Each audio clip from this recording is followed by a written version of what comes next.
Kain is life talaga. Hello mga Lods, malapit na naman sumapit ang gabi, kaya maghapunan na naman si Inday. Para hindi mangyari ang hulga sa akong ginikanan sa una, koy kung dili daw mukaon, gukdon daw kaldero, plato, baso o kutsara. Siyempre, pagkatapos sa mga gawain, hindi pwede kalimutan ang beauty routine.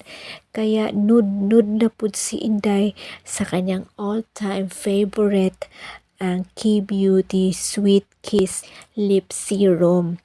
Ito na kasi ang lagi kong ginagamit ngayon kasi lagi ko kasing pinoproblema ang aking mga dry, ang aking mga crack lips.